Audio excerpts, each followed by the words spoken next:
गाय को राष्ट्र पशु घोषित करना, क्या ये सरकार कर रही है? डबल इंजन क्या इंजन ही नहीं है, खत्म है खेल यहाँ का। मुख्यमंत्री जी की चल नहीं रही है। विदेश यात्रा मत करो, सबसे पहले विदेश यात्रा प्रधानमंत्री, मैं समझता हूँ कि किसी ने नहीं की होगी।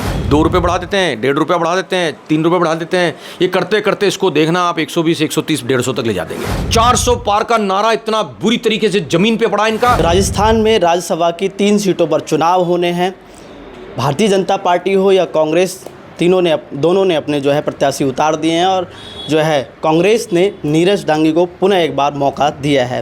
नीरज डांगी जी हमारे साथ हैं, उनसे हम बातचीत करेंगे, कई विषयों पर बातचीत करेंगे। सर, पहले तो आपको बहुत बहुत बधाई कि आपको पुनः एक बार मौका दिया। आपके चैनल को इसके लिए बहुत हार्दिक धन्यवाद देना चाहूँगा।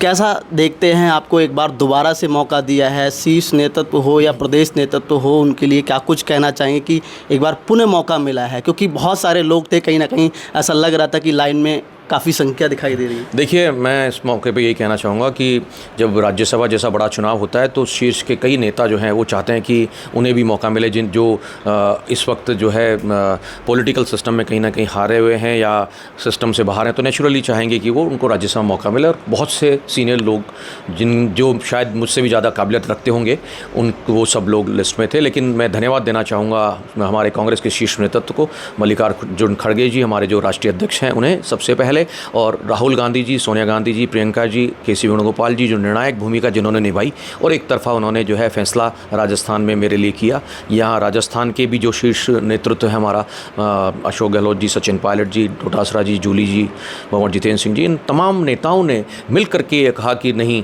हमें एक बार नीरज डांगी को फिर मौका देना चाहिए। जो 6 साल सदन के अंदर काम रहा, मैं समझता हूँ कि उसका कहीं ना कहीं आकलन लीडरशिप ने किया होगा। बड़ा चैलेंज है सर आपके साथ में, क्योंकि लगातार जिस तरीके से महंगाई बढ़ती चली जा रही है, पेट्रोल डीजल के दाम बढ़ रहे हैं, उनको लेकर के सदन में किस तरीके से क्या मुद्दे रहेंगे? देखिए, महंगाई को लेकर के मैं ये कहना चाहूँगा कि डीजल पेट्रोल के दाम को जो है कंट्रोल करने का काम सरकार कर सकती है। $120 प्रति बैरल की रेट पहले भी थी जब यूपीए सरकार थी, और यूपीए सरकार के समय में डीजल पेट्रोल के रेट 60 रुपये के अंदर अंदर थे। तो आज क्या परिस्थितियां बन गई कि ये उसको कंट्रोल नहीं कर पा रहे हैं। पहली बात, जनता के लिए ये विशेष कमोडिटीज़ हैं जिसको बिज़नेस के रूप में न लेकर के उनकी यूटिलिटी के हिसाब से इसे मुहैया कराया जाना चाहिए, जो दायित्व है किसी भी सरकार का। जहां हम बात करते हैं गोल्ड और सिल्वर के रेट्स की, एक मामला मैंने अपने बजट सत्र के दौरान उठाया था सदन के अंदर, और उस समय ये मांग मैंने सदन में रखी थी चेयरमैन के माध्यम से सरकार से कि हमें आयात शुल्क पे कुछ कमी करनी चाहिए, हमें जो है जीएसटी पे कुछ कमी करनी चाहिए, सरचार्जेस पे कुछ कमी करनी चाहिए। इस तरह से किसी तरीके से जो है डीजल, ये जो सिल्वर और गोल्ड के जो दाम आसमान छू रहे थे, जो जनता, शादी ब्याह का माहौल चल रहा था उस समय, सावे चल रहे थे, जिन लोगों ने बुकिंग्स पहले करा दी, गरीब लोग बेचारे त्राही त्राही मच गई उनके बीच में कि कैसे जो है अपनी बेटी को वो गहना लत्ता अगर देना चाहते हैं शादी में तो कैसे देंगे, क्या होगा उनका, मतलब हालात बड़े गंभीर थे देश के। ऐसे में वो मामला मैंने सदन में उठाया। तो मैं कहना चाहूँगा कि महंगाई को लेकर के निश्चित रूप से सरकार को कोई जन कल्याणकारी कदम उठाने चाहिए।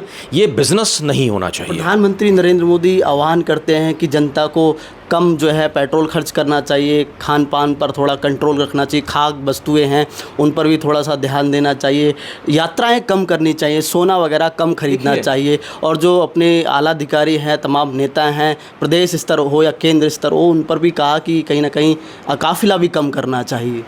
देखिए, मैं इस मामले में ये कहना चाहूँगा कि जिस प्रकार से देश के हालात हैं, प्रधानमंत्री ऐसे मौके पे जब देश में किसी तरह की परिस्थितियां विकट बन जाती हैं और हालात बड़े गंभीर हो जाते हैं, देश के अर्थव्यवस्था जो है उस पर खतरा मंडरा रहा होता है, तो ऐसे में देश के नेता एक जनहित के अंदर एक निर्देश जारी करते हैं, वो आह्वान करते हैं जनता से। यहाँ आह्वान करने वाले नेता खुद ही आह्वान करके भूल गए कि उन्होंने आह्वान किया विदेश यात्रा मत करो। सबसे पहले विदेश यात्रा प्रधानमंत्री, मैं समझता हूँ कि किसी ने नहीं की होगी, सबसे पहले वो बाहर गए देश के, ठीक है ना। उन्होंने कहा कि काफिले कम हो, पेट्रोल डीजल खर्च कम हो, गाड़ियाँ पूल सिस्टम से चलाएं, मेट्रो को ज़्यादा इस्तेमाल करें, सरकारी यातायात का इस्तेमाल ज़्यादा करें। उनके काफ़िले में तो कमी आई नहीं। उन्होंने उस चीज़ को जो आह्वान जनता से किया खुद के ऊपर अख्तियार नहीं किया, उन्होंने उसकी खुद के ऊपर लागू नहीं किया। तो मैं कहना चाहूँगा कि जनता से कोई चीज़ बोली जाती है प्रधानमंत्री द्वारा तो बड़ा उसका एक मायना होता है, लेकिन यहाँ प्रधानमंत्री जी खुद ही उस पर अमल नहीं कर रहे हैं तो जनता कैसे करेगी, ये देखने वाली बात है। और क्यों हालात पैदा हुए ऐसे, क्यों सरकार इस परिस्थिति में आ गई कि वो महंगाई को कंट्रोल नहीं कर पा रही है। सरकार अगर ये बोल करके कि ये ग्लोबली गवर्न्ड प्रॉब्लम है, हम कुछ नहीं कर पा रहे हैं, तो ये पल्ला झटकने वाला काम नहीं होता। सरकार की जवाबदारी होती है इसके अंदर। युद्ध वहाँ हो रहा है तो आपने युद्ध में भूमिका क्या निभाई है ये भी तो देखिए। जो मित्र हमारे हुए थे उनके खिलाफ खड़े हो गए, वो जाकर के बात देखिए आप। तो मेरा ये कहना है इसके अंदर, रशिया हमारा मित्र रहा हमेशा, रशिया के खिलाफ इन्होंने मुहिम छेड़ डाली, अमेरिका से उन्होंने सांठगांठ कर ली। अमेरिका आड़े हाथों ले रहा है हिंदुस्तान के लोगों को जो वहाँ पर बसे हुए हैं, वहाँ पर जो वहाँ पर इंटेलेक्चुअल्स जो सेवाएं दे रहे हैं अमेरिका को, उनको खदेड़ने की बात चल रही है।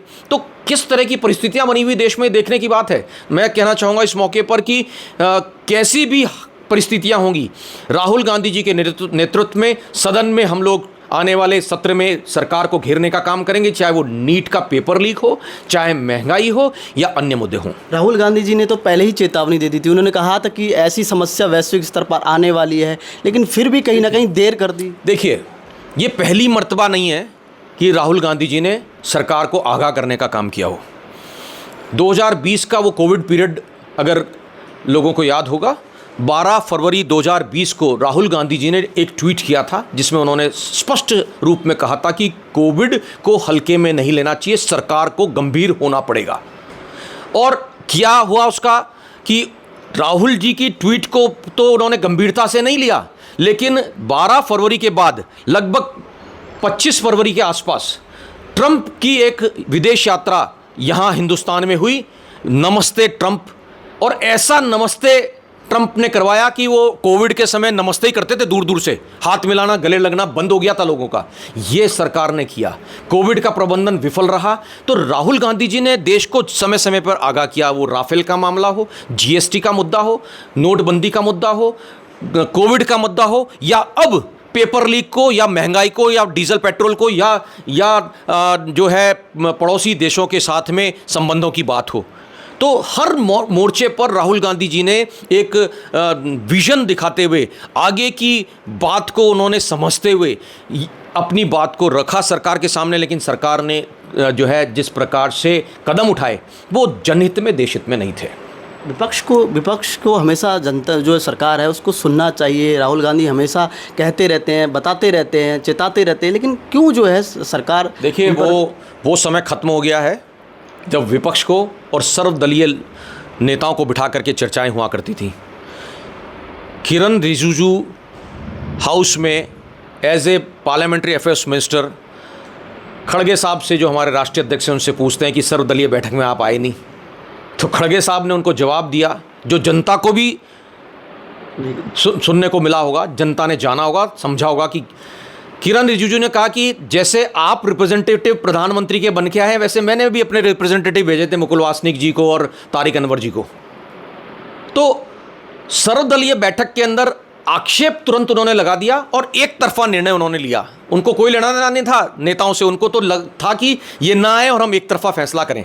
तो सर्वदलीय बैठकें हुआ करती थी उस जमाने के अंदर, सबको कॉन्फिडेंस में लेकर के निर्णय हुआ करते थे। और यही होना चाहिए कि विपक्ष जो है, जो अपनी मजबूत भूमिका निभा रहा है, विपक्ष को साथ बिठाना चाहिए, विपक्ष से बातचीत करनी चाहिए, विपक्ष के नेताओं को बुला करके, जो एलओपी हैं दोनों सदनों को, उनको बुला करके बात करनी चाहिए, दूसरे दलों के फ्लोर लीडर्स को बुला करके बात करनी चाहिए। और मैं समझता हूँ कि बातचीत से हर मसले का हल निकलता है। लेकिन ये सरकार जनहित, जैसा मैंने कहा कि जनहित के अंदर काम नहीं कर रही है, ये तो अपने किसी सिस्टम को सुधारने में लगी हुई है, उनको फायदा पहुंचाने में लगी हुई है, इसलिए इनको कोई लेना नहीं जनता से। सिस्टम को सुधारने में लगी है, किनको फायदा पहुंचा? ये जिन लोगों ने इस सरकार को काबिज करने के अंदर मॉनेटरी सहयोग दे रखा है, उनको मॉनेटरी लाभ पहुंचाने का काम कर रही है सरकार, बाकी कोई लेना देना नहीं है। राजस्थान में डबल इंजन की सरकार है, मुख्यमंत्री भजनलाल शर्मा है, कह रहे हैं अंतिम पायदान तक के व्यक्ति को फायदा पहुंचा रहा हूं। लग रहा है कि कुछ कर रहे हैं साहब। ये इंजन ही नहीं है, यहाँ तो डबल इंजन क्या, इंजन ही नहीं है, ख़त्म है खेल यहाँ का। यहाँ पर मुख्यमंत्री जी की चल नहीं रही है, मंत्रियों की चल नहीं रही है, ऊपर से डायरेक्शंस फॉलो किए जा रहे हैं, प्रशासन हावी है, जनता का काम हो नहीं रहा है। तो ऐसे में जनता का जब काम नहीं हो रहा है, जनता में त्राही त्राही मची हुई है, जनता देख रही है कि किसकी तरफ देखे जो इनके अधिकारों की रक्षा करे, तो जनता कांग्रेस की तरफ अब देख रही है। आने वाले वक्त के अंदर मैं समझता हूँ कांग्रेस को फिर से जनता का मैंडेट मिलेगा और जनता कांग्रेस को सत्ता में लाएगी, ताकि जनता के हित की अगर कोई हितैषी कोई अगर सरकार हो सकती है तो वो कांग्रेस पार्टी है। हाँ। जैसा पहले मुख्यमंत्री अशोक गहलोत जी के टाइम में कांग्रेस सरकार ने करके दिखाया था। हाल ही में नीट पेपर लीक हुआ, बड़े तौर पर पेपर लीक हुआ था, 22 लाख अभ्यर्थी कहीं ना कहीं प्रभावित हुए, कई ने सुसाइड कर लिया। और राजस्थान के शिक्षा मंत्री है वो एक कहते हैं कि पेपर लीक तो होते रहते हैं, क्या दिक्कत है कि दोबारा दे लेंगे बच्चे पेपर? देखिए, ये उन बच्चों से जाके पूछिए जो पेपर नहीं दे पाए, जिन्होंने तैयारी पूरी कर ली थी और पेपर लीक के रहते उनको उस व्यवस्था का शिकार होना पड़ा। उन बच्चों से जाके पूछिए, उनके अभिभावकों से जाके पूछिए जिन्होंने आत्महत्या करने की कोशिश कर ली, उन परिवार के लोगों से पूछिए जिनके बच्चों ने आत्महत्या कर ली। ये बड़ा आसान होता है, बंद कमरे में बैठ कर के ये नेता अपना बयान दे देते हैं कि ऐसे पेपर तो लीक होते रहते हैं। जनता इनको नहीं छोड़ने वाली है। आज की तारीख के अंदर लाखों परिवार, लाखों बच्चे पीड़ित हैं इस चीज़ से लेकर के। आने वाले वक्त के अंदर राहुल जी ने मुहिम छेड़ रखी है इसमें, और राहुल जी के साथ में पूरे देश का कांग्रेस जन उनके साथ खड़ा है इस मामले में। पेपर लीक में किसी भी तरह की जो है कोताही बरतने नहीं दी जाएगी। आने वाला जो सत्र होगा मानसून का, उसमें भी पेपर लीक को लेकर के राहुल गांधी जी के, खड़गे साहब के नेतृत्व में दोनों सदनों में सरकार को घेरने का काम कांग्रेस करेगी। अंतिम सवाल की तरफ चलूँगा। आज पर्यावरण दिवस है, विश्व पर्यावरण दिवस है। एक तरफ तो सरकार कहती है कि एक पेड़ माँ के नाम, पश्चिमी राजस्थान की बात करें तो हज़ारों खेजड़ियाँ काट दी गई। कह रहे थे सदन में जो है विधानसभा में कानून बनाएंगे, जब पहुँचे थे तो उसके बाद में भी बहराना धाम के अंदर लाखों साधु संत बैठे रहे, वहाँ पर भी रिको डेवलपमेंट के नाम पर हज़ारों पेड़ काट दिए गए। कैसा देखते हैं कि वाकई में एक पेड़ माँ के नाम को लेकर के कामकाज हो रहा है या नहीं? देखिए, ये उसी तरीके से जो आह्वान किया ना कि विदेश यात्रा ना करो, पेट्रोल डीजल कम खर्च करो, और नीचे एक दिन करके और इतिश्री हो जाती है। सिमिलरली एक पेड़ जो है माँ के नाम, ये सिर्फ एक कहावत है, बहुत अच्छी बात है, माँ के नाम का पेड़ होना चाहिए, लेकिन यहाँ पर पेड़ काटे जा रहे हैं, कंक्रीट जंगल बनाया जा रहा है, पेड़ों को साफ़ किया जा रहा है। और सिर्फ राजस्थान की बात नहीं है, हम विश्व पर्यावरण दिवस पे अगर बोल रहे हैं तो हम पूरे देश की बात करेंगे।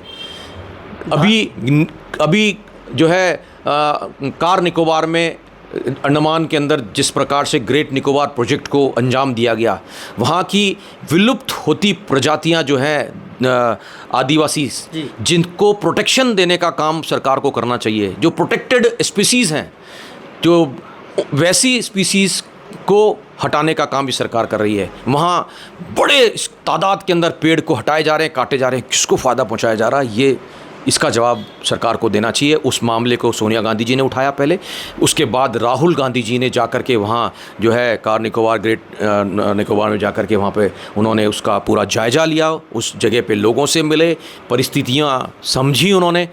ये सरकार को करना चाहिए। मणिपुर के हालात बिगड़े, मणिपुर में आज तक प्रधानमंत्री नहीं गए। जब गए तो सरकार उस समय जो जिसे कहते हैं चुनाव का वक्त था, चुनाव के वोट मांगने के लिए जरूर गए वो। वहाँ पर जिस प्रकार से बड़े स्केल के ऊपर लोगों को मार दिया गया, ख़त्म कर दिया गया, हत्याएं हुई, महिलाओं के साथ में दुर्व्यवहार हुआ, उसकी जानकारी उन्होंने नहीं ली उसमें। हाल ही में सर पश्चिमी राजस्थान में 500 गाय डंपिंग यार्ड के अंदर उनकी डेड बॉडी मिली। पश्चिम बंगाल के मुख्यमंत्री हाल ही में बने हैं शुवेंदु अधिकारी, कहते हैं कि 14 साल की गाय ऊपर से जो ऊपर की है, उम्र की है, वो काट सकते हैं। एक प्रवक्ता है वो कहते हैं कि जो साउथ में जो गाय हैं, नॉर्थ ईस्ट की तरफ, वो मिथुन गाय हैं, उनको काट सकते हैं। एक तरफ तो साधु संतों की सरकार कहते हैं गाय को राष्ट्र पशु घोषित करेंगे, कैसा देखते हैं? देखो, ये बहुत बड़ा मुद्दा लाए हैं आप। गाय को राष्ट्र पशु घोषित करना, क्या ये सरकार कर रही है? ये कभी नहीं करेगी। स्लॉटर हाउसेज जो है ना, वो इन्हीं के कॉर्पोरेट घरानों के हैं, इनके मित्रों के। अब तो मुस्लिम समाज भी सर आगे आ रहा है, वो कह रहा है कि राष्ट्र पशु घोषित करो, हम साथ हैं आपके। गाय किस नस्ल की है, किस उम्र की है? गाय गाय है। क्या हमारा हाथ में एक उंगली काम करनी बंद कर दे तो हम काट देंगे क्या उसको कि यार ये तो 14 साल की हो गई, उंगली हमारी 15 साल की हुई, इसको काट दें अभी, है? ऐसा नहीं होता है। मैं समझता हूँ कि सिर्फ और सिर्फ राजनीति करने के लिए ऐसे मुद्दे उठाते हैं, चाहे वो राम का मुद्दा हो, चाहे वो गाय का मुद्दा हो, चाहे वो 370 धारा का मुद्दा हो, चाहे कश्मीर की बात हो। ये इन लोगों ने तमाम जो अब तक राजनीति की है वो ऐसे मुद्दों पे की है, चाहे पुलवामा हमला हो। ये तमाम चीज़ें जो है सिर्फ सत्ता में आने की जो कोशिशें इनकी होती हैं।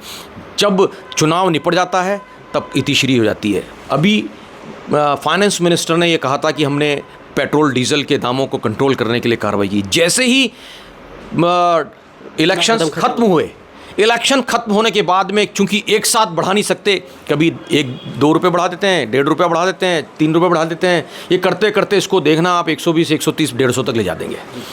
और जनता बेचारी मन मार करके क्या करेगी, उसको अपने काम को निकालना है। तो इन्होंने सोच लिया यार जनता का कोई लड़ना नहीं है, जनता को कुछ मतलब नहीं है, जनता तो तैयार है, हम जो करने जा रहे हैं उसके लिए यस है उनका। ऐसे सरकार नहीं चल सकती है। आने वाले वक्त में 2029 भी बड़ा भारी रहेगा भारतीय जनता पार्टी के लिए। ये तो जनता का मैंडेट थोड़ा सा और ढंग से होता, या टिकट वितरण या कुछ और व्यवस्थाएं हम लोगों ने ढंग से और देख ली होती हैं, और थोड़ी मेहनत जो है इंडिया अलायंस ने कर दी होती, तो 20 सीटों का ही अंतर था, 17 से 20 सीटों का। क्या सर टिकट में कोई कमी नहीं, टिकट में कमी नहीं, कुछ चीज़ें होती है। देखो, ओवरऑल चुनाव का आकलन होता है। कई बार सोचते हैं यार पता नहीं हारेंगे जीतेंगे, शिथिलता आ जाती है चुनाव प्रचार में, सब हर तरह की चीज़ें होती हैं। तो मैं कहता हूँ कि थोड़ी सी मेहनत और हमारी होती तो सरकार कांग्रेस की होती, कांग्रेस के समर्थन दलों की होती। जनता चाहती थी उन्हें चेंज करना। बहुत बड़ा मुद्दा हिंदुस्तान में इन्होंने उठाया था राम मंदिर प्रतिष्ठा का।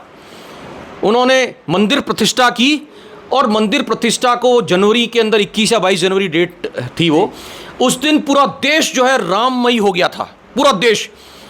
हम लोगों ने भी कहीं ना कहीं अंदर खाने सोचा था कि अब क्या होगा, आने वाले वक्त के अंदर चुनाव आ रहा है, क्या हम बिल्कुल साफ हो जाएंगे। ये 400 पार का नारा दे रहे हैं, 400 पार का नारा इतना बुरी तरीके से जमीन पे पड़ा इनका, ये 240 पे रह गए, और जनता इनको 40 पे लाएगी। आप देखते जाइए, समय आने दीजिए, 2029 को देखिएगा। तो इस बार प्रधानमंत्री होंगे राहुल गांधी 2029 में, ये मेरे से लिखा लीजिए। इस बार मंथन किया है सर कांग्रेस ने? देखिए, कांग्रेस का कोई मंथन जो है वो टाइम फ्रेम के हिसाब से नहीं चलता। लगातार कुछ ना कुछ कवायद पार्टी करती रहती है। क्या कमियां रही हैं उस पर मंथन निरंतर जारी रहता है, और मैं समझता हूं कि आने वाले वक्त के अंदर कांग्रेस एक निखार के साथ में जनता को रिप्रेजेंट करेगी। बहुत बहुत शुक्रिया। तो देखिए, हमारे साथ नीरज डांगी जी हाल ही में नामांकन किया है। कई सवालों पर हमने बातचीत करी और मुखर होकर के उन्होंने जवाब दिया। सहयोगी कैमरामैन राजेंद्र शर्मा के साथ मारव सिंह, पॉलिटिकल पंचायत, जयपुर।